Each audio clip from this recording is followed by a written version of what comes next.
Hi everyone, this is Dr. Shweta and today we are going to cover a brief period that came in between the two ages, the neoclassical age and the romantic age, and this brief period is known as the period of romantic revival. It was a brief period which began by the end of 18th century and moved up to the beginning of 19th century. The romantic revival was a transitional phase between the neoclassical age and the arrival of romantic period in England. This was the time when two most important changes in English literature happened. First was the rise of modern novel, a new kind of literary genre or a new kind of writing style which has never been used before by any of the writers. And second was the arrival of transitional poetry, a kind of poetry which was sentimental in nature and talked about man and his centrality in universe. This poetry later on became the foundation or stepping stone to the proper romantic poetry by famous poets like Wordsworth and Coleridge, etc. So first, let us discuss the rise of the modern novel by the end of 18th century and through the beginning of 19th century. The kind of prose writing which was being written until now had a half poetry as its narrative style. For example, the writings by the university wits like Green, Nash and Dekker, etc., who used to write rather long essays on moral discourse, but nothing was being written until now that could be called a blend of fact with fiction in simple prose narratives, or which can be called as a true form of novel writing. However, Ephra Behn can be considered as the first of them all who began writing in prose without ornamentation of the language. In her first novel, that is Oroonoko, which is also considered as the first novel ever written in English, in that novel she has written something of this sort with a touch of heroic romantic style by infusing her real life experiences with fictional and imaginative elements. But that was only a beginning, and now a new form of fiction was emerging which was entirely prosaic. Now with prosaic I mean something which was unpoetic, unromantic and centered on the real world, real experiences of human beings in day-to-day world. Something which doesn't have any traditional lyrical or rhythmic quality to it like we have in poetry. So 18th century brought that very change through its new age writing that began to be called novel, which means new, like we say a novel idea. This form was a simple, straightforward, unrhythmic narrative of real events blended with fictional elements and with a touch of science that was gradually ushering in England at that time. The forerunners or the precursors to this new genre called novel were writers like Bunyan, who wrote Pilgrim's Progress, where he, instead of showing vague allegorical figures as used by Spencer and Sidney, filled his novels with real men with flesh and blood exactly as they are. His writings were not only didactic in nature but also contained reality of life. Besides Bunyan, there were two female novelists as well who are worth mentioning when we talk about the beginning of the modern novel. And who were these women? First is Mrs. Charlotte Lennox and second is Frances Burney. Mrs. Lennox is famous for writing her novel The Female Quixote, which is a parody or imitation of Cervantes, a Spanish writer's novel Don Quixote in 1605. And the other female writers, Frances Burney, is known for writing four novels, namely Evelina, Cecilia, Camilla and The Wanderer. All these novels are majorly inspired from French romances and had an element of poetry to them. But the major turn of events in favor of the new genre of novel came with the writings of authors like Daniel Defoe, whose stories of bandits, criminals, swindlers were based on real characters, which people really liked. His stories were representation of the real world and real people with a blend of imaginative elements that generated curiosity among the readers. The growing public now did not want to read poetry, which was far away from reality, and they rather enjoyed fiction with interesting characters and fascinating plotline. Let us discuss some of the major novelists and their important novels that became popular by the end of 18th century. The first of them all is Daniel Defoe. Defoe was an English novelist and a journalist too. His most famous novel is Robinson Crusoe, published in 1719, and then later on he wrote Captain Singleton in 1720, A Journal of the Plague Year in 1722, Colonel Jack in 1722, Moll Flanders in 1722, and Roxana the Fortunate Mistress in 1724. The next is Jonathan Swift.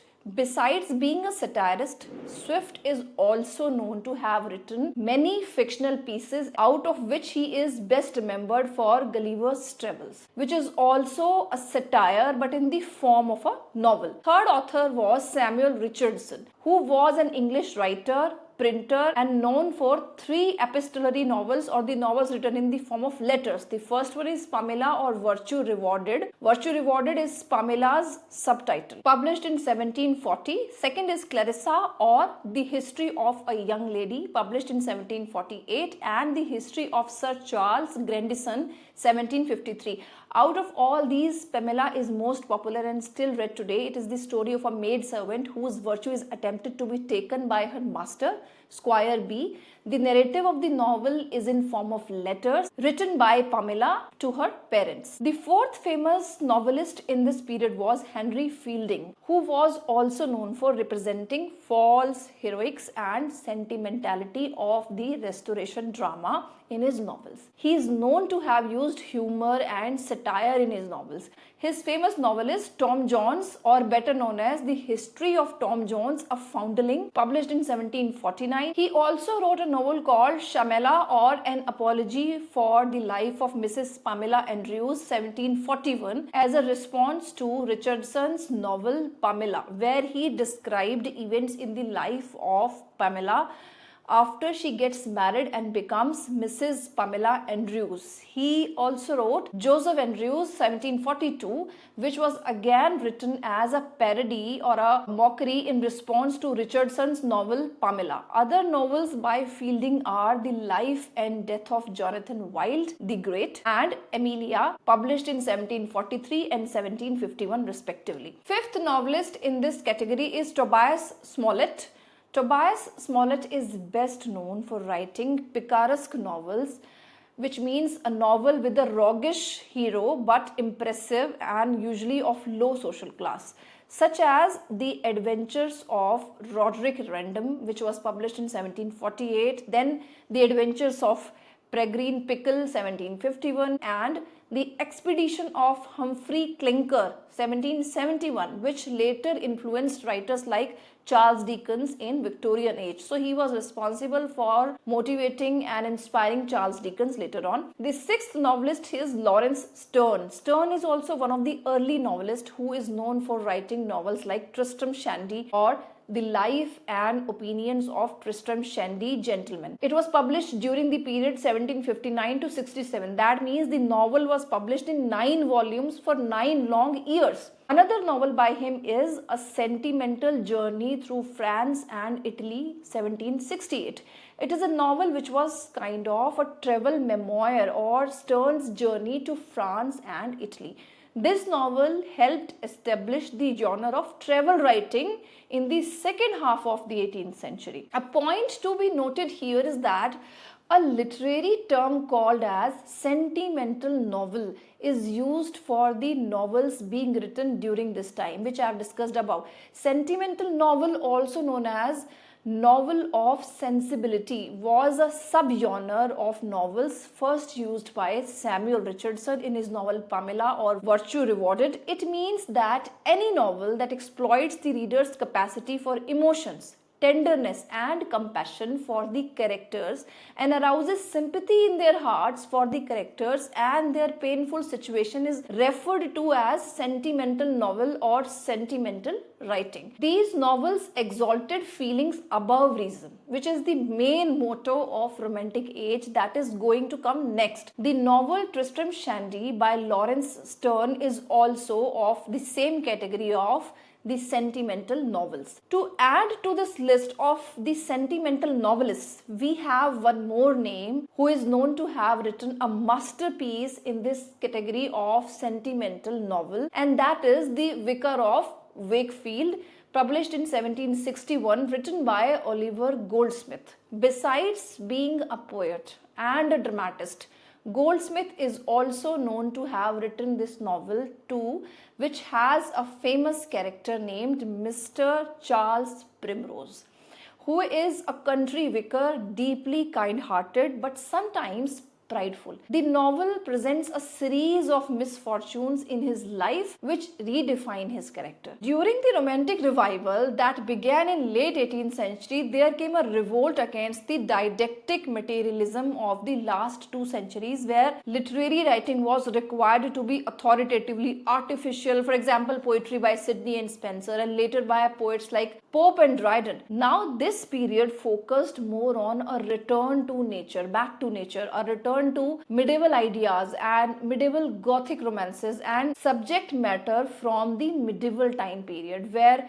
superstitions of the old times, the architectural setup from the past like the haunting castles with pointed roofs, as I discussed in the medieval period, mysterious happenings, strange places and dark motives of the characters with psychological insights, they started to be written in the novels. In such novels, sometimes we see there is a hero who attempts to defend the heroine. Another important feature of Gothic novel is the presence of ghosts, monsters, supernatural beings, vampires, etc. This genre is popularly known as the Gothic novel, and it was especially favorite of the female novelists. Let us discuss some of the famous early Gothic novelists and their works. The first name that comes to mind when we talk about the Gothic novel, it is of Horace Walpole, and Horace Walpole is considered to be the father of Gothic fiction because he was the first one who started writing novels in the Gothic fiction form. His novel The Castle of Otranto, which was published in 1764, has all these characteristic features of the Gothic novels that I have discussed above. Second name is William Beckford, who wrote Gothic in 1786. Then comes N. Radcliffe. N. Radcliffe wrote the novel The Mysteries of Udolph in 1794 and The Italian in 1797 and The Romance of the Forest 1791. Then comes the name of Matthew Lewis, who wrote The Monk in 1796. So all these novelists were writing Gothic novels with all the supernatural elements, which became very popular during this time. The later Gothic novelists in this category were Mary Shelley, who wrote Frankenstein in 1818, which is also considered as the first science fiction novel. Then comes the name of Edgar Allan Poe, who wrote The Fall of the House of Usher in 1839 and The Pit and the Pendulum in 1842. Then comes Emily Bronte, who wrote Wuthering Heights in 1847, which is not only Gothic but also a psychological thriller. Out of all these, the most popular ones have been The Castle of Otranto by Walpole, The Monk, and The Frankenstein. The last one, Frankenstein, is also considered to be the first novel in the genre of science fiction. It tells the tale of the main character, Victor Frankenstein, an ambitious scientist who wanted to create life out of the dead. He in a way wanted to become godlike, someone who holds power to give birth. Rest all are pieces of Gothic fiction with the elements of horror and terror looming all around the narrative. You feel a kind of environment which gives you chill when you read these novels. So I would recommend you to read any book of this genre, Gothic fiction.